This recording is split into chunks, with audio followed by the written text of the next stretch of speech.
صلی اللہ علیہ یا رسول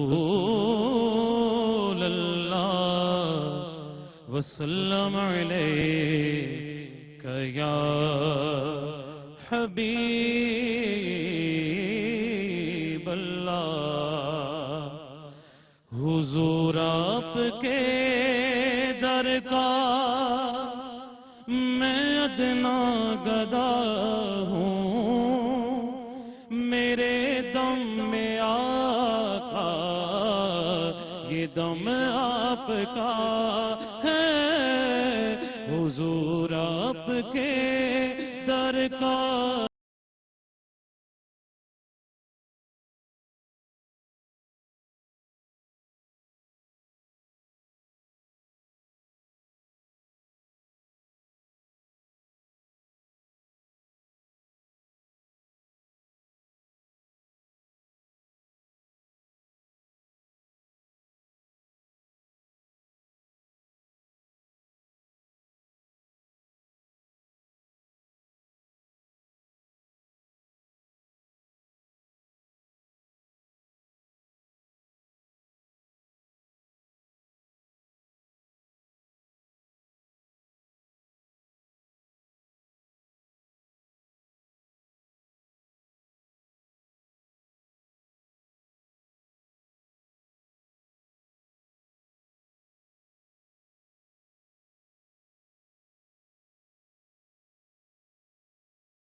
آپ کی ہے، کلام آپ کا ہے۔ حضور آپ کے در کا میں ادنا گدا ہوں، میرے دم میں آقا یہ دم آپ کا ہے۔ میں سب سے برا ہوں، میں یہ مانتا ہوں، حضور آپ کا ہوں یہی جانتا ہوں، حضور آپ کا ہوں یہی جانتا ہوں۔ بڑا ناز ہے مجھ کو میرے مصطفیٰ پر، بڑا ناز ہے مجھ کو میرے تو آپ ہی سب کچھ ہے یا رسول اللہ۔ میں جی رہا ہوں زمانے میں آپ ہی کے لیے، بڑا ناز ہے مجھ کو میرے مصطفیٰ پر، بڑا ناز ہے مجھ کو میرے مصطفیٰ پر۔ عطا جو کیا ہے بھرم آپ کا ہے، جہاں پر فرشتے سلامی کو آئے، جہاں پر گئے سان معراج پائے، جہاں پر گئے انسان معراج پائے، چھما چھم جہاں برسے نور خدا کا، میرے مصطفیٰ ہو حرم آپ کا ہے۔ حضور آپ کے ٹکڑوں پر جی رہا ہوں، میں کچھ بھی نہیں ہوں، کرم آپ کا ہے۔ زباں پہ یہ جس کے ہر دم صدا ہو مدد المدد رسول خدا ہو مدد المدد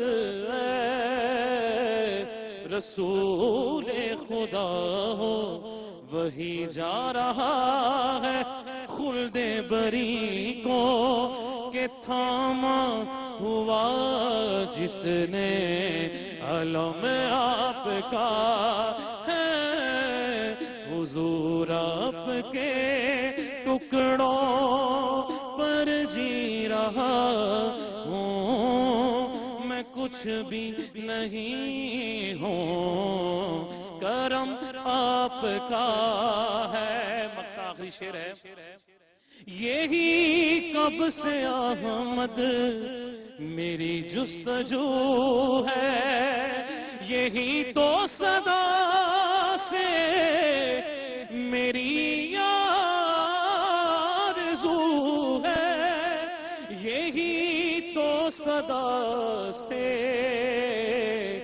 میری آرزو ہے میری روح نکلے اسی راستے پر میری روح نکلے اسی راستے پر جہاں پر بنقش قدم آپ کا ہے حضور آپ کے در کا میں ادنا گدا ہوں حضور آپ کے ٹکڑوں پر جی رہا ہوں میں کچھ بھی نہیں ہوں کرم آپ کا ہے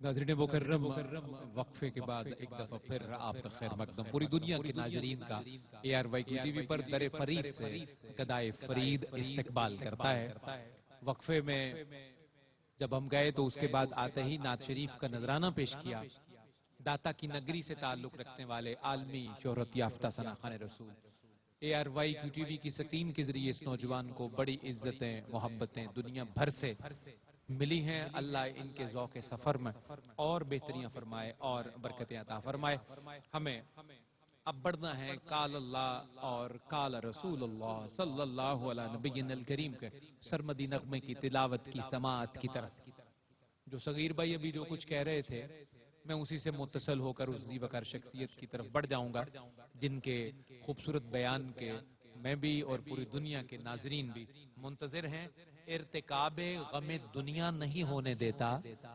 ارتکاب غم دنیا نہیں ہونے دیتا عشق سرکار کا رسوا نہیں ہونے دیتا ارتکاب غم دنیا نہیں ہونے دیتا عشق سرکار کا رسوا نہیں ہونے دیتا یا نبی آپ کے چہرے کی زیارت کا یہ شوق یا نبی آپ کے چہرے کی زیارت کا یہ شوق میری آنکھوں کو پرانا نہیں ہونے دیتا میری آنکھوں کو پرانا نہیں ہونے دیتا اور دل میں آئے نہ کبھی پنجتن پاک کا بغض دل میں آئے نہ کبھی پنجتن پاک کا بغض یہ مرض وہ ہے کہ اچھا نہیں ہونے دیتا یہ مرض وہ ہے کہ اچھا نہیں ہونے دیتا اچھا نہیں ہونے دیتا ناظرین مکرم آگے بڑھتے ہیں آج کی محفل نعت و منقبت میں اس زیوکار شخصیت کی طرف جن کا تعارف ایک حرف زائد ہی ہے اللہ رب العزت نے اپنے کریم محبوب کی دین متین کی خدمت کے صلے میں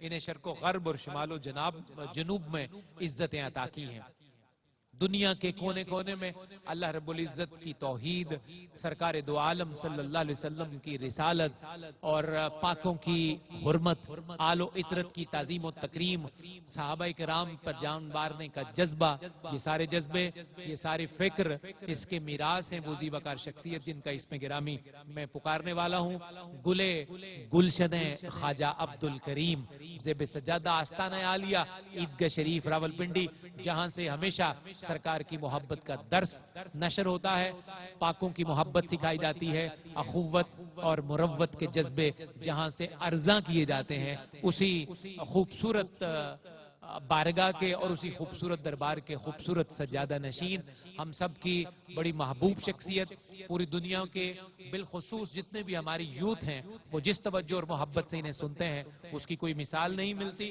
ہم یہاں آج در فرید پر ان کی رفاقت اور معیت میں اس طرح بیٹھے ہیں کہ حیات و موت ہیں دونوں تیرے کوچے سے وابستہ، حیات و موت ہیں دونوں تیرے کوچے سے وابستہ، جنازہ بن کے اٹھیں گے تمنا بن کے بیٹھے ہیں، جنازہ بن کے اٹھیں گے تمنا بن کے بیٹھے ہیں۔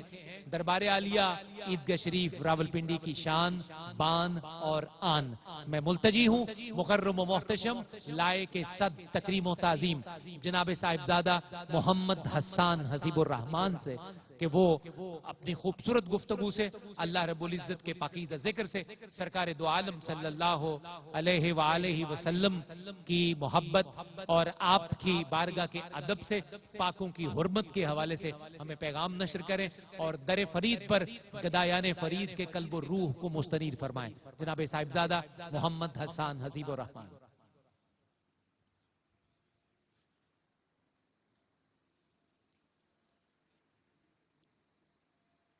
الحمد لله رب العالمين والصلاة والسلام على سيد الأنبياء والمرسلين أما بعد فقد قال الله تبارك وتعالى في القرآن الكريم أعوذ بالله من الشيطان الرجيم بسم الله الرحمن الرحيم قل إن كنتم تحبون الله فاتبعوني يحببكم الله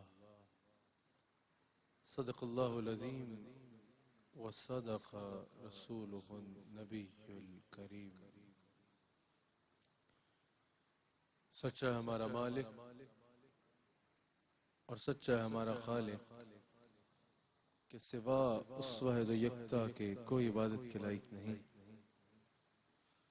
اور سچے اس کے پیارے حبیب آپ کے اور میرے آقا مولا رحمت للعالمین خاتم النبیین حضرت سیدنا و مولانا محمد الرسول اللہ صلی اللہ علیہ وآلہ وسلم کہ جن کے ایک غلام صادق کے یوم پر، جن کے ایک غلام صادق کے عرس کی تقریب میں میں اور آپ حاضر ہیں۔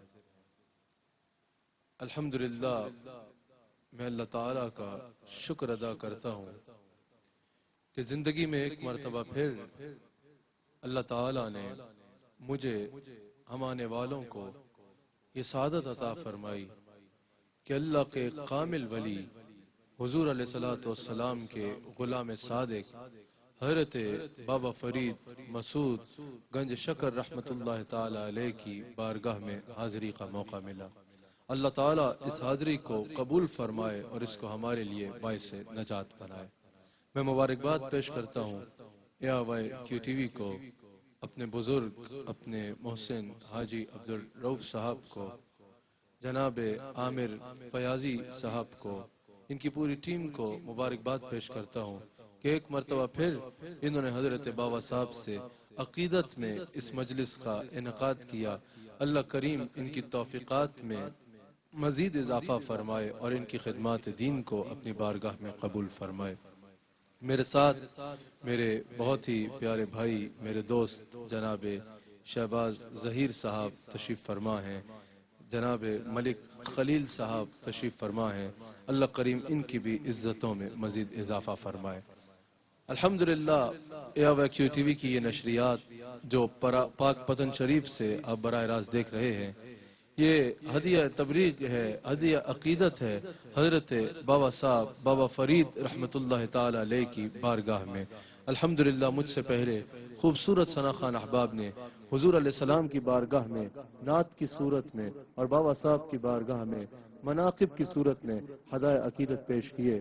پوری دنیا سے الحمدللہ یہ نشریات دیکھی جا رہی ہیں، حضرت بابا صاحب کا یہ روشن مزار دیکھا جا رہا ہے، یہاں پر آنے والے زائرین کی عقیدت و محبت دیکھی جا رہی ہے، یہاں سے جاری ہونے والا فیض کا چشمہ جو پوری دنیا میں یہاں سے چشمہ جو بہتا ہے سمندر کی مانند فیض کو تقسیم کر رہا ہے۔ یقیناً یہ دیکھ کے لوگ بابا صاحب کے بارے میں جاننا چاہتے ہیں، لوگوں کے ذہن میں آئے گا کہ آخر یہ شخصیت کون ہے۔ میں نے کچھ گفتگو بابا صاحب کی شان میں آپ کی شخصیت پہ کرنی ہے، لیکن میں آغاز یہاں سے کرنا چاہتا ہوں۔ بابا صاحب کو اگر یہ مقام ملا تو کیسے ملا؟ اگر حضرت داتا علی حجویری کو یہ مقام ملا تو کیسے ملا؟ اگر حضرت خواجہ معین الدین کو یہ مقام ملا تو کیسے ملا؟ اگر سیدنا غوث اعظم رضی اللہ تعالیٰ عنہ کو یہ مقام ملا تو کیسے ملا؟ یہ مقام ملتا کیسے ہے؟ کیا بندہ بیٹھے بیٹھے گھر بیٹھے اس مقام پہ فائز ہو جاتا ہے؟ بغیر کچھ کیے خالی نسب سے یہ مقام مل جاتا ہے؟ نہیں، سنو ان اولیاء کو یہ مقام ملا تو کیسے ملا؟ ان اولیاء کو یہ مقام کیسے ملا؟ اللہ کریم قرآن کریم میں ارشاد فرماتا ہے قُلْ إِن كُنْتُمْ تُحِبُّونَ اللَّهَ فَاتَّبِعُونِي يُحْبِبْكُمُ اللَّهُ۔ اے میرے حبیب علیہ السلام، ہر اس بندے تک میرا یہ پیغام پہنچا دیے جو مجھ سے محبت کا ارادہ رکھتا ہے، ہر اس بندے کو میرا یہ پیغام پہنچا دے جو مجھ سے محبت کا ارادہ رکھتا ہے، ہر اس بندے تک میرا یہ پیغام پہنچا دے جو اللہ والا ہونے کا دعویٰ کرتا ہے، ہر اس بندے تک میرا یہ پیغام پہنچا دے جو اللہ والا ہونا چاہتا ہے، ہر وہ بندہ جو مجھے ڈھونڈ رہا ہے، میری تلاش میں ہے، میرا ہونا چاہتا ہے، میرا ہونے کا دعویٰ کرتا ہے، آپ اس کو بتا دیں فَاتَّبِعُونِی، وہ آپ کی اتباع اختیار کرے۔ اے میرے حبیب، جو مجھ سے محبت کرنا چاہتا ہے اسے بتائیں وہ آپ سے محبت کرے۔ قُلْ إِن كُنْتُمْ تُحِبُّونَ اللَّهَ فَاتَّبِعُونِی، یعنی میرے حبیب جو مجھ تک پہنچنا چاہتا ہے اسے بتائیں وہ آپ تک پہنچ جائے۔ میرے حبیب جو میرا ہونا چاہتا ہے اسے بتائیں کہ وہ آپ کا ہو جائے۔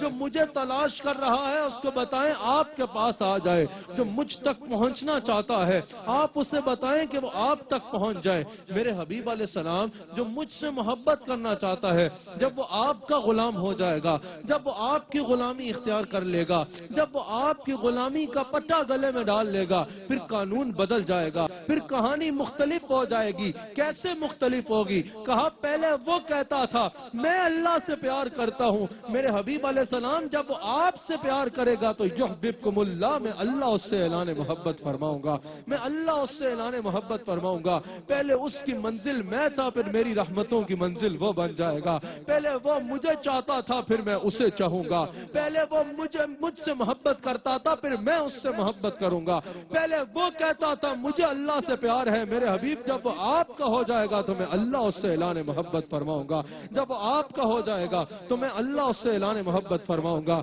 ناظرین، جب اللہ کسی سے اعلان محبت کرتا ہے نا، جب کوئی یحببکم اللہ کا مصداق ٹھہرتا ہے اس کی شان پھر مختلف ہوتی ہے، لیکن یحببکم اللہ کا مصداق ٹھہرنے کے لیے اس آیت میں اللہ کریم نے دو انتہائی اہم اہمیت کی باتوں کا ذکر فرمایا۔ اس آیت میں دو باتیں انتہائی اہم اہمیت کی حامل ہیں۔ سب سے پہلی بات یہ کہ اللہ کی محبت کا دعویٰ غلامی مصطفیٰ کے بغیر ناممکن ہے۔ غلامی مصطفیٰ اختیار کیے بغیر اللہ کی محبت کا حصول ممکن ہی نہیں ہے، جو کہ اللہ کریم نے فَاتَّبِعُونِی میں واضح فرما دیا۔ فَاتَّبِعُونِی فرما کے اللہ نے واضح فرما دیا۔ کوئی کتنی اللہ اللہ کر لے، کوئی کتنی قرآن کی تلاوت کر لے، کوئی کتنا اللہ سے محبت کا اظہار کر لے، کوئی کتنی اللہ اللہ اللہ کا ورد کر لے، اللہ نے فرمایا جب تک میرے حبیب کا غلام نہیں بنے گا میں اس سے محبت نہیں کروں گا، میں اس کی محبت کو قبول نہیں کروں گا۔ اسی کی تفسیر میں حضرت جنید بغدادی رحمت اللہ علیہ فرماتے ہیں کہ اب مخلوق پر اس سے پتا چلا کہ اب مخلوق پر اللہ تک پہنچنے کے تمام دروازے بند ہو چکے ہیں سوائے رسول اللہ کے دروازے کے۔ اب اگر کسی کو اللہ تک پہنچنا ہے تو رسول اللہ کے سوا اور کوئی دروازہ نہیں ہے۔ اب اگر کوئی اللہ سے تعلق قائم کرنا چاہتا ہے تو دامن مصطفیٰ تھامے بغیر اللہ سے تعلق کا خیال ممکن ہی نہیں ہے، اللہ سے تعلق ہونا ممکن ہی نہیں ہے۔ اگر اللہ سے تعلق بنانا ہے تو دروازہ مصطفیٰ کے سوا اور کوئی رستہ نہیں ہے۔ اور دوسری اہم ترین چیز مفسرین فرماتے ہیں جو ہمیں اس آیت سے پتہ چلی، دوسرا اہم ترین پیغام یہ ملا کہ نہ صرف یہ کہ تعلق بنانے کے لیے مصطفیٰ کے پاس جانا ہوگا. اللہ کی ولایت اور اللہ کی معرفت کا حصول بھی غلامی مصطفیٰ کے بغیر ممکن ہی نہیں ہے. اللہ کی معرفت اور اللہ کی ولایت کا حصول بھی اگر ہوگا تو غلام مصطفیٰ بن کے ہوگا. غلامی رسول ہی ولایت کی اصل کنجی ہے، جو کہ اللہ نے یحببکم اللہ میں واضح فرما دیا کہ اگر ولی بننا چاہتے ہو، اگر میرے مقرب ہونا چاہتے ہو، اگر میرا قرب پانا چاہتے ہو، اگر میری معرفت چاہتے ہو تو میرے حبیب کے ہو جاؤ، میرے حبیب کے پاس چلے جاؤ. جب تم رسول اللہ کے ہو جاؤ گے تو یحببکم اللہ، یہ ساری منازل تمہیں دربار مصطفیٰ سے مل جائیں گی، یہ ساری منازل تمہیں دربار مصطفیٰ سے مل جائیں گی. جب تم رسول اللہ کے ہو جاؤ گے، رسول اللہ کا قرب پاتے جاؤ گے، یہاں تک کہ ایک منزل آئے گی یحببکم اللہ، میں اللہ تم سے اعلان محبت کروں گا. یہی تو صوفیاء نے کہا ہے کہ جب کوئی رسول اللہ کی مجلس میں آتا ہے نا، رسول اللہ کے قریب ہوتا جاتا ہے، آخر ایک ایسی منزل آتی ہے کہ وہ آنکھ سے دیکھتا ہے خدا خود میر مجلس بود کہ اندر لا خسرو محمد شب میں محفل بود کہ شب جائے کہ من بودم. وہ اپنی آنکھ سے دیکھتا ہے یہ مجلس تو مصطفیٰ کی تھی لیکن خدا بھی یہیں سے مل گیا اور مصطفیٰ بھی یہیں سے مل گیا. کہا اگر خدا کی قرب چاہتے ہو تو مصطفیٰ کے ہو جاؤ. جب مصطفیٰ کے ہو جاؤ گے تو کیا ہوگا؟ یحببکم اللہ. جب مصطفیٰ کے ہو جاؤ گے تو اور کیا ہونا ہے؟ تم مصطفیٰ کے ہو جاؤ گے. اللہ فرماتا ہے ہم تمہارے ہو جائیں گے، ہم تمہارے ہو جائیں گے. جب کوئی یحببکم اللہ کی منزل پہ فائز ہوتا ہے نا تو پھر وہ تیرے میری طرح نہیں ہوتا، اس کی شان مختلف ہوتی ہے. اس کو اللہ وہ مقام عطا فرما دیتا ہے جس کا تم اور میں تصور بھی نہیں کر سکتے. اس کو اللہ اس مقام پہ فائز کر دیتا ہے جو باقی لوگوں سے، تمام لوگوں سے ممتاز ہو جاتا ہے. انہی کے بارے میں تو حضور فرماتے ہیں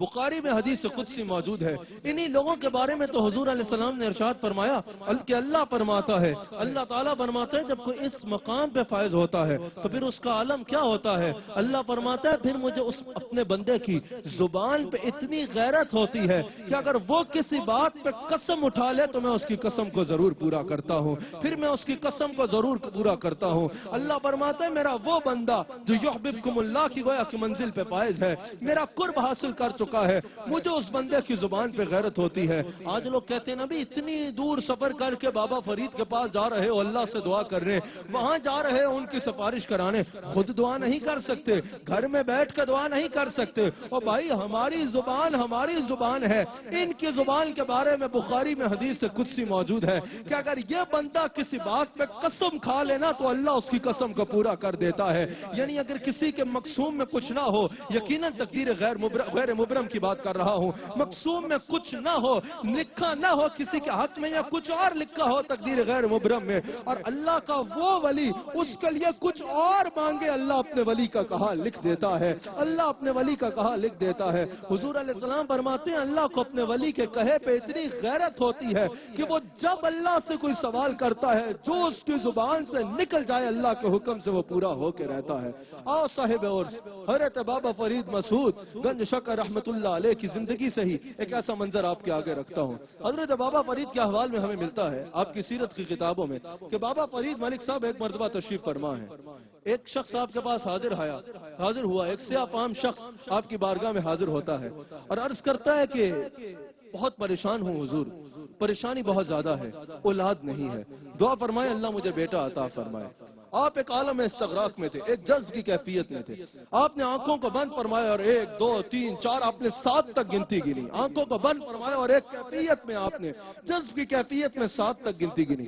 آنکھ کو کھولا، اپنے اس مرید پہ نظر ڈالی اور کہا جا اللہ تجھے 7 بیٹے عطا فرمائے گا. وہ یقین والا تھا. یقین والے کہاں سے کہاں پہنچے، جو اہل شک ہیں اگر میں مگر میں رہتے ہیں. وہ یقین والا تھا، یقین سے اٹھ کے چلا گیا. شیخ نے کہہ دیا انشاءاللہ اللہ ضرور عطا فرمائے گا. وہاں ایک مجلس میں اور شخص بیٹھا تھا جو عقل کے گھوڑے دوڑانے والے ہوتے ہیں نا، اس طرح کا ایک شخص بیٹھا تھا. اس نے کہا یہ شیخ ہے یا خدا ہے، یہ کیسی بات کر رہا ہے، اس کو کیا پتا کہ اس کے مستقبل میں اللہ نے اس کے مقدر میں کیا لکھ رکھا ہے. یہ کیسے کہہ رہا ہے کہ 7 بچے عطا ہو جائیں گے، اس کو کیا پتا کہ اس کی زندگی اتنی ہے بھی یا نہیں، یہ کیسے کہہ رہا ہے. آپ نے کچھ نہ فرمایا، بات ختم ہو گئی. کافی سالوں کے بعد وہ شخص پھر حاضر ہوتا ہے اور اس کے ساتھ اس کے 7 بیٹے ہیں. وہ آ کے کہتا ہے حضور آپ نے مجھے دعا دی تھی اللہ نے مجھے 7 بیٹے عطا فرمائے. اس واقعے کے آخر میں تمہیں یہی منزل فاتبعونی اور یحببکم اللہ کی منزل سمجھاؤں گا. اس نے آ کے کہا حضور اللہ نے مجھے 7 بیٹے دے دیے آپ کی دعا سے. اتفاق سے وہی شخص جس نے کہا تھا مرشد ہے یا خدا اسی مجلس میں بیٹھا تھا. آغوش حیرت میں مبتلا ہو گیا. کہا بابا فرید یہ کیسے ہوا؟ آپ کو کیسے پتا چلا کہ اللہ اس کو 7 بیٹے دے گا؟ یا آپ کی زبان میں اتنی تاثیر کیسے آئی کہ آپ نے کہا 7 بیٹے ہوں گے اور اللہ نے اس کو 7 بیٹے دے دیے؟ اب سنو فاتبعونی کیا ہے اور یحببکم اللہ کیا ہے. آپ نے فرمایا کہ بیٹا سن، میں نے 40 سال زندگی کے اللہ کی مرضی کے مطابق گزارے. یہ کیا ہے؟ فاتبعونی. محسن صاحب، فیاضی صاحب، یہ فاتبعونی ہے. کہا میں نے 40 سال فاتبعونی کے تحت گزارے. 40 سال میں نے اللہ کی نہیں ٹالی. اب اللہ نے مجھے یہ مقام دیا ہے، اب اللہ میری بات نہیں ٹالتا. 40 سال میں نے اللہ کی مانی، اب اللہ میری ہر بات مانتا ہے. 40 سال میں نے مانی، یہ فاتبعونی ہے. اب جو میں کہہ دوں وہ ہو کے رہتا ہے، یہ یحببکم اللہ ہے. کہا 40 سال میں نے اللہ کی مرضی کے مطابق گزارے. اب یہ منزل آ گئی ہے کہ اب جو میری مرضی ہوتی ہے اللہ اس پہ فیصلہ فرما دیتا ہے. اللہ کرم فرماتا ہے اور جو میری مرضی ہوتی ہے اس کو قبول فرما لیتا ہے. یہی تو مقام ہے فاتبعونی کا. جب کوئی فاتبعونی کی منزل پہ فائز ہوتا ہے اللہ فرماتا ہے الا ان اولیاء اللہ لا خوف علیہم ولا هم يحزنون. یہاں تک تو سنتے ہو، آگے سنو. اللہ نے فرمایا نا کہ یہ جو میرے ولی ہیں نہ ہی ان پہ کوئی خوف ہے اور نہ ہی یہ غمگین ہوں گے. پہلے اس منزل کا ذکر فرمایا الا ان اولیاء اللہ، یہ پہلی منزل ہے. پہلے کہا یہ میرے ولی ہے، پھر ولی آگے بڑھتا جاتا ہے، اس پہ لطائف کھلتے جاتے ہیں، روحانیت کے باب پار کرتا جاتا ہے. پھر ایک منزل آتی ہے جس پہ یقیناً ہمارا بابا فرید قائم ہے، جس پہ غوث اعظم قائم ہے، جس پہ شاہ نقشبند قائم ہے، جس پہ مجدد الف ثانی احمد سرہندی قائم ہے، جس پہ خواجہ نظام الدین اولیاء قائم ہے. ایک ایسی منزل آتی ہے. پہلے اللہ نے کہا تھا نا الا ان اولیاء اللہ، یہ میرے ولی ہیں. پھر ولی پہ ایسا مقام آتا ہے اللہ فرماتا ہے نحن اولیاؤکم فی الحیات الدنیا و فی الاخرہ. اب صرف تو میرا ولی نہیں ہے، اب میں اللہ دنیا و آخرت میں تیرا ولی بن گیا ہوں. اللہ دنیا و آخرت میں تیرا ولی بن گیا ہے. نحن اولیاؤکم فی الحیات الدنیا و فی الاخرہ. اب میں اللہ دنیا و آخرت میں تیرا ولی بن گیا ہوں. اور پھر اللہ سورہ فصلت کی اسی آیت کے آگے فرماتا ہے کہ جب اللہ کی تیرا ولی بن گیا ہے تو بندے اب مانگنا تیرا کام ہے اور عطا کرنا میرا کام ہے. اللہ فرماتا ہے اب مانگنا بھی دور کی بات ہے، اب تیرے دل میں خیال آتے جائیں گے اور ہم اس کو پورا فرماتے جائیں گے. اب تیرے دل میں خیال بھی آئے گا، ہم اس کو بھی پورا فرما دیں گے. قل ان کنتم تحبون اللہ فاتبعونی یحببکم اللہ. میرے حبیب مجھے جو تلاش کر رہا ہے وہ آپ کو پالے، جب وہ آپ کا ہو جائے گا تو میں اس کا ہو جاؤں گا. اچھا اس آیت پہ ذرا غور کریں فیاضی صاحب. اس آیت میں اللہ نے براہ راست عمل کا حکم نہیں دیا. یہ عشاق کے لیے محسن صاحب بڑا نکتہ ہے. اللہ نے یہ نہیں فرمایا نماز پڑھو اس آیت میں، باقی قرآن میں جا بجا فرمایا. اس آیت میں یہ نہیں فرمایا کہ نماز پڑھو. اس آیت میں بتا رہے نا اگر چاہتے ہو میں پیار کروں تو پھر کیا کرو. یہ نہیں فرمایا کہ صرف نماز پڑھو، یہ نہیں فرمایا کہ روزہ رکھو، یہ نہیں فرمایا کہ حج کرو. فاتبعونی میں ان سب کا درس ہے، لیکن اللہ نے ان کو ذکر نہ فرمایا. اللہ نے فرمایا اگر میری محبت چاہتے ہو نا تو یحبب فاتبعونی، میرے حبیب کو دیکھو، جو یہ کرتے ہیں وہ کیے جاؤ تو میں یحببکم اللہ کی منزل مل جائے گی. یہ اس لیے نہ فرمایا یہاں پر کہ نماز پڑھو روزہ رکھو. کل کو یہ نہ سمجھے کہ خالی نمازوں اور روزوں سے ولی بن جاؤں گا. کل کو یہ نہ سمجھے کہ خالی تہجد سے ولی بن جاؤں گا. کل کو یہ نہ سمجھے کہ خالی چلوں سے ولی بن جاؤں گا. کل کو یہ نہ سمجھے کہ خالی دعوت سے ولی بن جاؤں گا. کل کو یہ نہ سمجھے خالی چلوں سے ولی بن جاؤں گا. اللہ نے فرمایا اگر ولی بننا چاہتے ہو تو جو کرنا ہے ان کے غلام بن کے کرو، ان کے غلام بن جاؤ. جو انہیں کرتا دیکھو وہ کیے جاؤ. یحببکم اللہ، ہم تمہارے ہو جائیں گے، ہم تمہارے ہو جائیں گے. تو پتہ چلا رسول اللہ صلی اللہ علیہ وآلہ وسلم کی غلامی اللہ کو پانے کا واحد وابستہ ہے۔ یہی وجہ ہے کہ جب ان اولیاء اور ان بزرگان دین کی زندگی کا ہم مشاہدہ کرتے ہیں تو ان کی زندگی ہمیں قرآن کی اس آیت کی عملی تفسیر اور تصویر نظر آتی ہے۔ چاہے خواجہ اجمیری ہو یا داتا علی حجویری ہو، چاہے بغدادی ہو یا شیرازی ہو، چاہے رومی ہو، غزالی ہو یا خواجہ عبدالکریم رحمت اللہ علیہ ہو، ان سب کی زندگی ہمیں فتح بیونی کی تصویر نظر آتی ہے۔ ان سب کی زندگی ہمیں فتح بیونی کی عملی تصویر نظر آتی ہے۔ یہ سب ہمیں غلامی رسول میں مستغرق نظر آتے ہیں، یہ سب ہمیں غلامی رسول کا پیکر نظر آتے ہیں، اور یہی غلامی رسول ان اولیاء کی ولایت کا راز ہے۔ یہی غلامی رسول ان اولیاء کی ولایت کا راز ہے جن کا آج عرس ہے اور جن کے مزار پاک میں آج ہم حاضر ہیں، جن کے مزار کے مناظر ہمارے ناظرین سکرین پہ دیکھ رہے ہیں۔ حضرت بابا فرید رحمت اللہ تعالی علیہ، کیا ان کو یہ مقام ایسے ہی مل گیا؟ کیا ان کو بیٹھے بیٹھے یہ مقام مل گیا؟ نہیں، ان کی ساری زندگی اللہ کی عبادت، اللہ کی بندگی، رسول اللہ کی اطاعت اور کامل غلامی سے تعبیر ہے، کامل غلامی سے تعبیر ہے۔ 6 صدی کے یہ عظیم بزرگ حضرت بابا فرید رحمت اللہ علیہ، ان کا ایک عالی شان گھرانے سے تعلق ہے۔ اچھا، جہاں ان کا عالی شان گھرانے سے تعلق ہے، جہاں ان کے والد انتہائی متقی اور پرہیزگار تھے، وہیں ان کی والدہ قرسم خاتون ایک کامل ولیہ اور مستجاب الدعوات تھی۔ ان کی والدہ کا ذکر ان کو خوش کرنے کے لیے ایک بات ان کی والدہ پر کرتا چلوں، ان کی والدہ اللہ کی کامل ولیہ تھی۔ قرسم خاتون، ان کے بارے میں ہمیں نظر آتا ہے، ان کے احوال میں ہمیں ملتا ہے کہ ایک مرتبہ نماز تہجد پڑھ رہی ہے، نماز تہجد پڑھ رہی ہیں۔ اس واقعے کے آخر میں بھی تمہیں بتاؤں گا کہ یہاں آنے کا کیا فائدہ ہے۔ نماز تہجد پڑھ رہی ہے، اللہ کا حضور سجدہ ریز ہے۔ اچانک ایک غیر مسلم چور چوری کے ارادے سے گھر میں داخل ہوا، کیونکہ چوری کے ارادے سے آیا تھا، گھر میں داخل ہونا تھا کہ اس کی بینائی چلی گئی، اندھا ہو گیا۔ وہ سمجھ گیا کہ میں نے کسی اللہ کے مقرب کے گھر میں آیا ہوں، کسی منظور اور مقبول بندے کی گھر میں چوری کی نیت سے داخل ہو گیا ہوں۔ اس نے چلانا شروع کر دیا، اس نے کہا مجھے ایک بار معاف کر دیا جائے، آئندہ چوری نہیں کروں گا۔ آپ تک آواز پہنچی تو آپ نے ہاتھوں کو اٹھایا، آپ مستجاب الدعوات تھی، آپ نے کہا یا اللہ جیسا بھی ہے تیرا بندہ ہے، آئندہ یہ گناہ نہ کرنے کا ارادہ کر رہا ہے، اس کو معاف فرما دے۔ آپ کی دعا ملنا تھا کہ اس کی بینائی واپس لوٹ آئی۔ وہ متاثر ہوا، پہلے اس نے کرامت دیکھی کہ میں ان کے گھر میں غلط چوری کے ارادے سے آیا تو بینائی چلی گئی، اور پھر یہ اتنے شفیق کہ انہی کی دعا سے مجھے بینائی واپس ملی۔ گھر گیا، اپنے سارے خاندان کو اگلے دن لے کے آیا آپ کی والدہ کے پاس، اور آ کے سارے خاندان کے ساتھ اسلام قبول کیا۔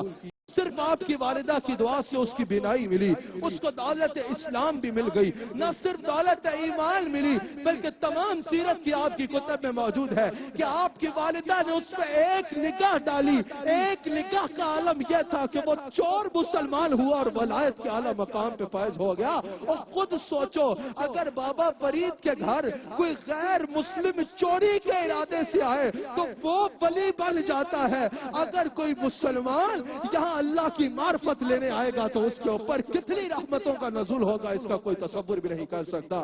اللہ تعالی ہمیں بابا صاحب کا فیضان عطا فرمائے۔ اور ایک اور اعتبار سے حضرت بابا صاحب رحمت اللہ علیہ نسبی اعتبار سے ایک اور اعتبار سے ان کو بڑی عظیم نسبت حاصل ہے کہ آپ فاروقی النسب ہیں، آپ کا فاروقی خاندان سے تعلق ہے، آپ فاروقی النسب ہیں۔ 19 پشتیں پیچھے جا کے آپ کا سلسلہ نسب حضرت فاروق اعظم سے مل جاتا ہے۔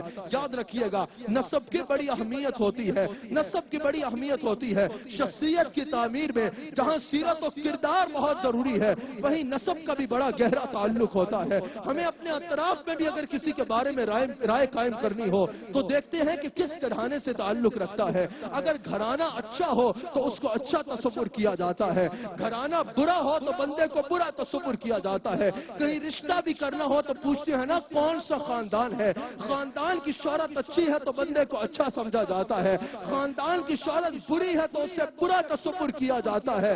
اگر کوئی بابا فرید کے دیوانے سے پوچھے گا کہ بتاؤ تمہارے فرید کا خاندان کون سا ہے تو بابا فرید کا دیوانہ جھوم جھوم کے ناز سے کہے گا کہ میرا فرید حضرت فاروق اعظم کے گھرانے کا چشم و چراغ ہے، حضرت عمر فاروق رضی اللہ تعالیٰ عنہ کے گھرانے کا چشم و چراغ ہے۔ اور یاد رکھیے گا نسبت سادات کے بعد بعد، سادات کے گھرانے کے بعد، رسول اللہ کی نسل پاک کے بعد سب سے عظیم خاندان صدیقی اور فاروقی خاندان ہے۔ سب سے عظیم خاندان سیدنا صدیق اکبر اور سیدنا عمر فاروق کا خاندان ہے۔ لیکن یہ بھی یاد رکھیے گا، سب سے عظیم خاندان کائنات میں، کائنات کا سب سے عظیم نسب میرے مصطفیٰ کا نسب ہے، جس کے بارے میں میرے امام نے کہا کہ آپ کی نسل پاک میں ہے بچہ بچہ نور کا، آپ ہیں عین نور، آپ کا سب گھرانہ نور کا، اس گھرانے کا کوئی اور ثانی نہیں ہے۔ جب گھرانوں کی بات آئے تو یہ کہنا ضروری ہے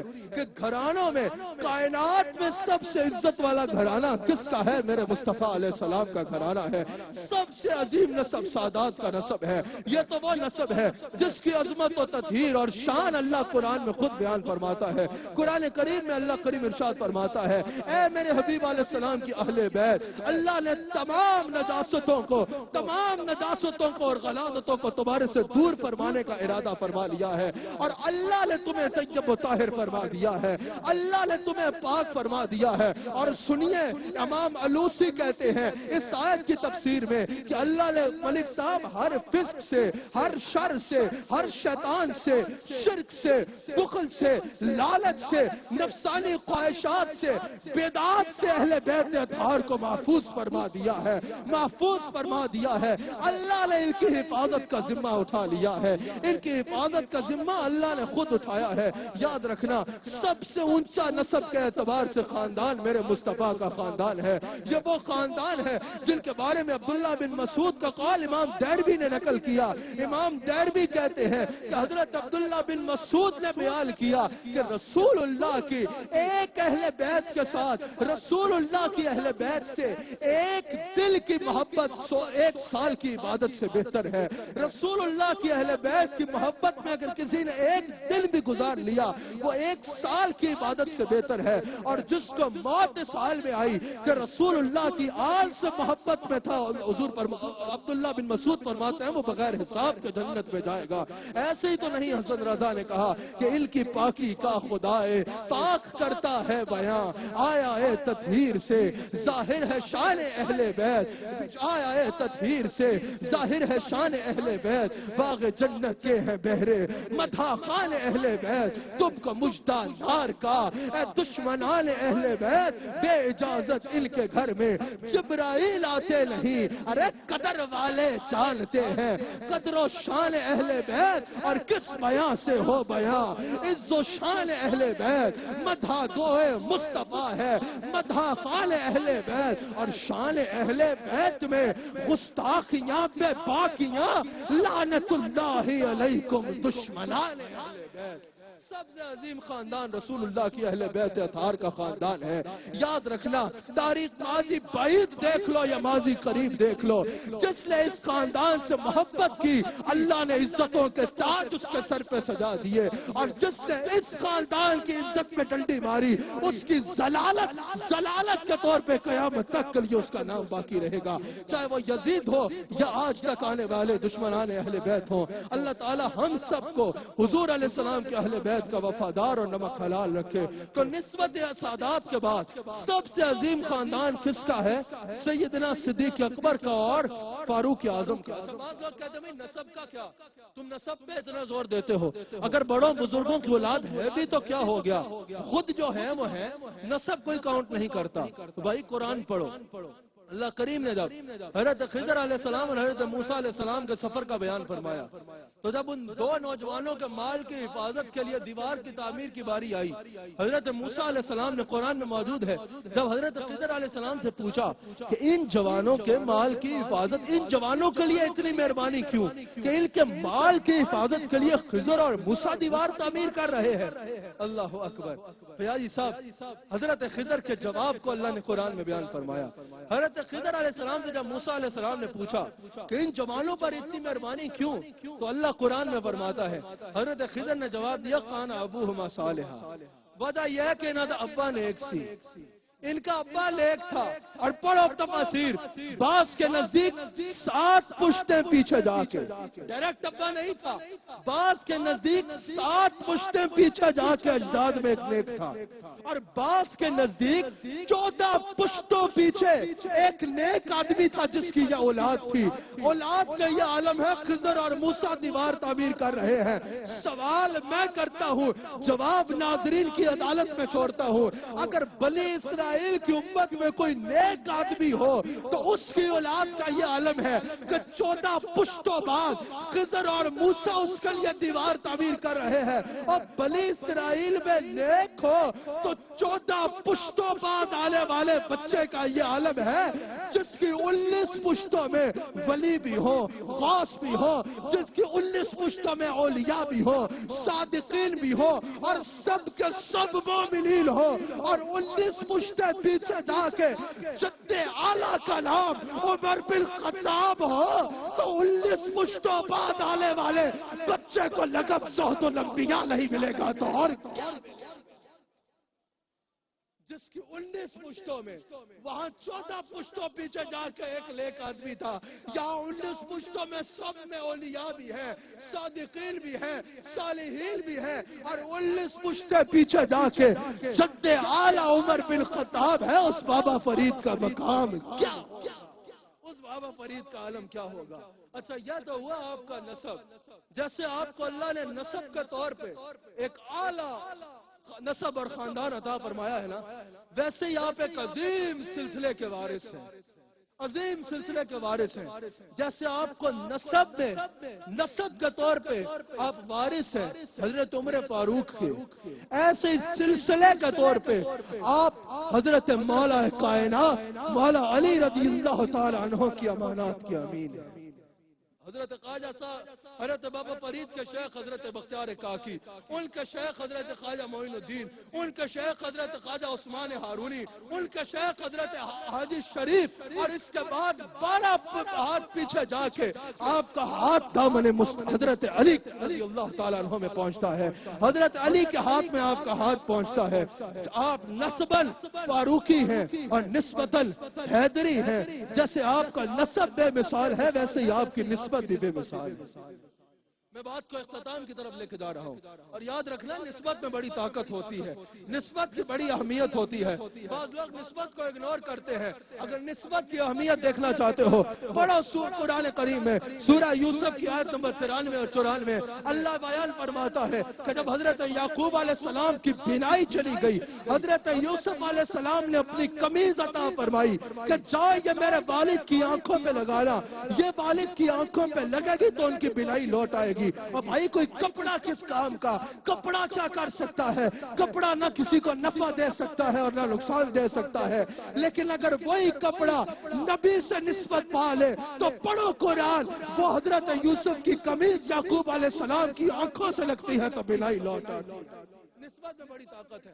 ایسے ہی حضرت خواجہ نظام الدین اولیاء نے ایک دفعہ حضرت بابا فرید، خواجہ نظام الدین اولیاء مرید ہیں حضرت بابا فرید کے، شہباز صاحب ایک دفعہ خواجہ نظام الدین اولیاء نے حضرت بابا فرید کی داڑھی کا بال سنبھال لیا، اور کیا کرتے تھے؟ کوئی بھی بیمار ان کے پاس آتا اس کو کہتے ہیں کہ یہ بال اپنے پاس رکھ لو، جب ٹھیک ہو جاؤ تو مجھے لوٹا دینا۔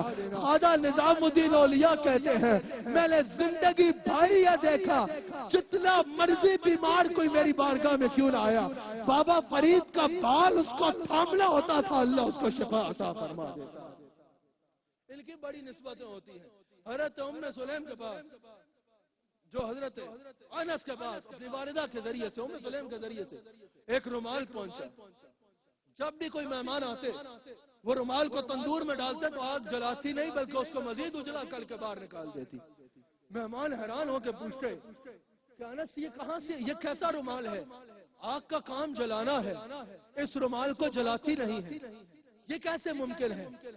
حضرت نے جواب دیا کہ یہ وہ رومال ہے جس سے ایک بار رسول اللہ نے ہاتھ لگایا تھا، جب سے اس رومال کو رسول اللہ کے ہاتھ سے نسبت ملی ہے تب سے اس رومال کو آگ جلا نہیں پاتی.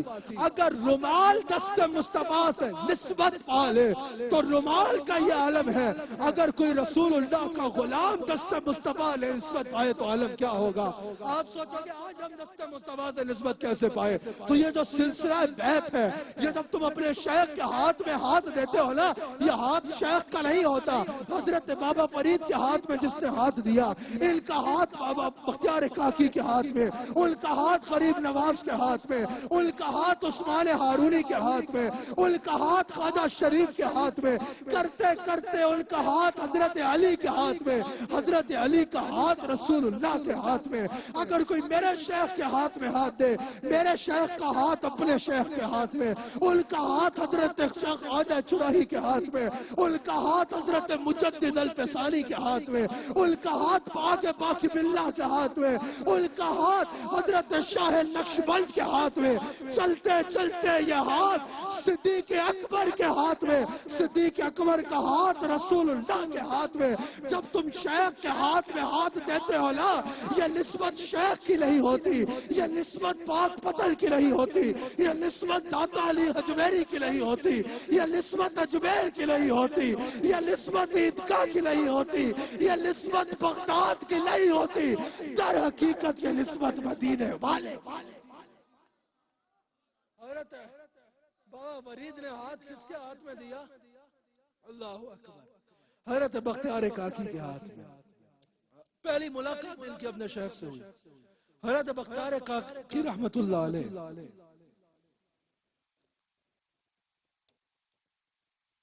ملتان تشریف لے کے گئے. ملتان میں حضرت بابا صاحب تعلیم حاصل کر رہے تھے.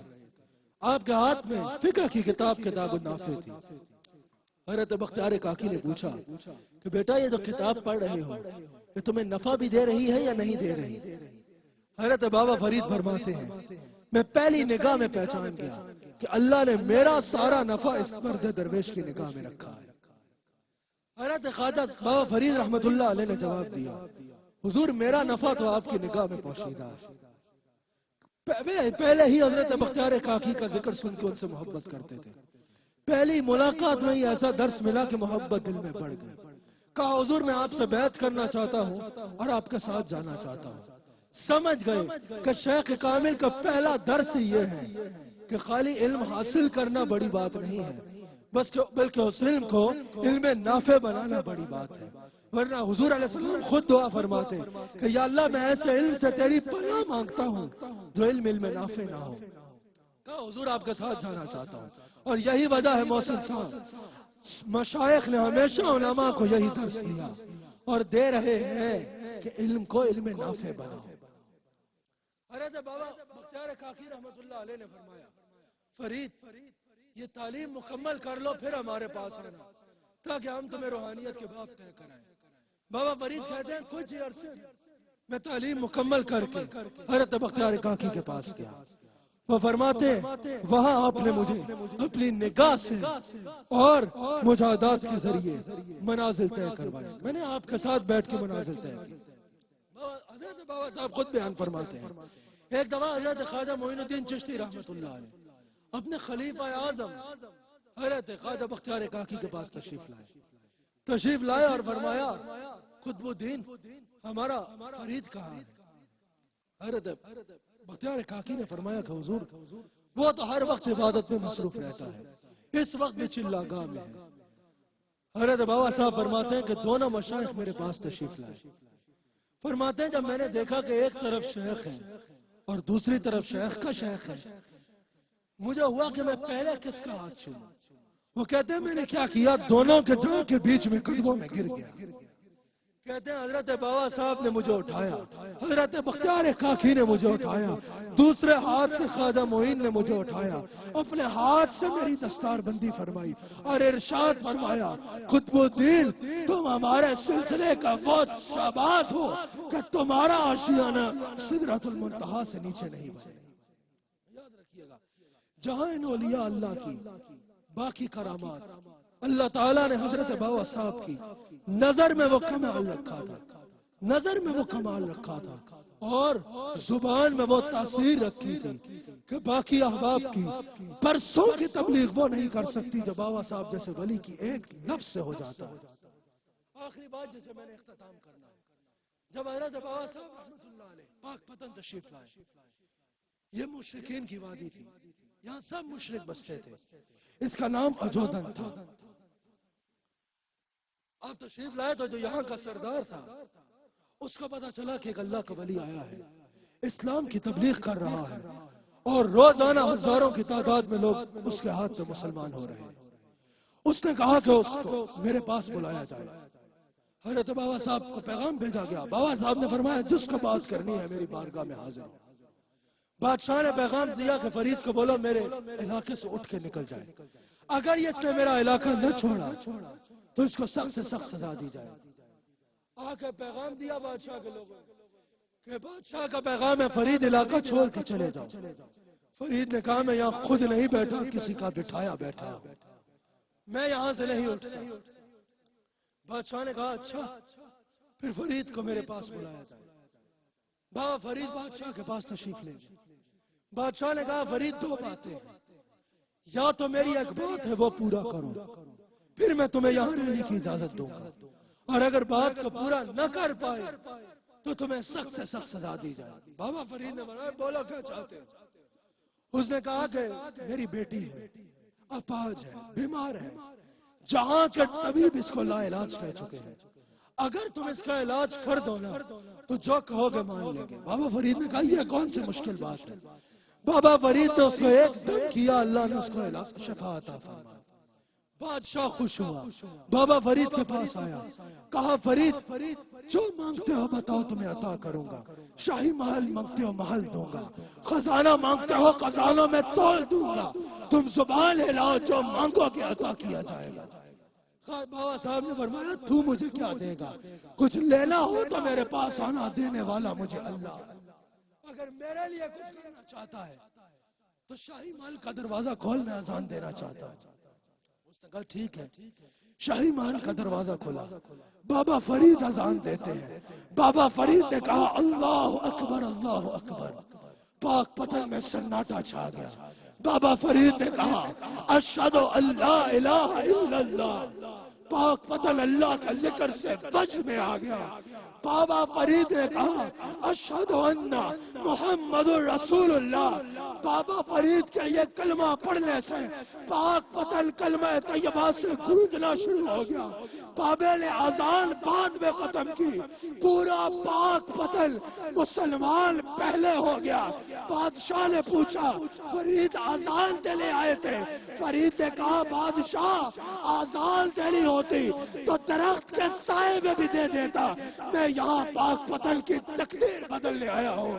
نکاح ولی میں وہ تاثیر دیکھی، بدلتی ہزاروں کی تقدیر دیکھی. یا بابا فرید رحمت اللہ علیہ ہم بھی آپ سے یہی کہتے ہیں، آپ کی بارگاہ میں یہ امید لے کے آئے ہیں کہ آپ کے نکاح سے اللہ ہماری تقدیر کو بدل ڈالے گا، اور آپ کی بارگاہ میں یہ فریاد کرتے ہیں یا بابا فرید مسعود گنج شکر رحمت اللہ علیہ ہماری تقدیر کو اس انداز میں بدل دیجئے کہ ہماری محبتوں کی منزل اللہ اور اس کے رسول کے سوا اور کوئی نہ ہو، اور ہمارا نام اللہ کی مقربین میں شامل ہو جائے. میں آخر میں پھر اس محفل کے انعقاد میں فیاضی صاحب آپ کو اور حاجی صاحب کو مبارکباد پیش کرتا ہوں.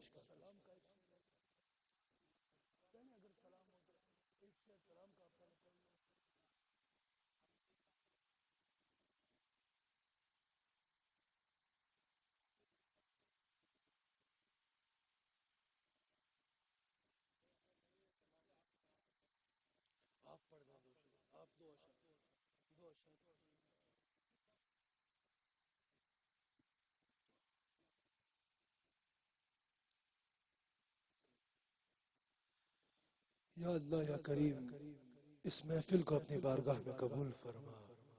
یا اللہ یا کریم ہم سب کو یہاں جمع ہونا، تیرے ولی کی محبت میں سفر کرنا، تیرے ولی کی محبت میں یہاں حاضر ہونا، اور تیرا اور تیرے حبیب علیہ السلام کا ذکر کرنا. یا اللہ یا کریم اس کو اپنی بارگاہ میں قبولیت کا درجہ عطا فرما.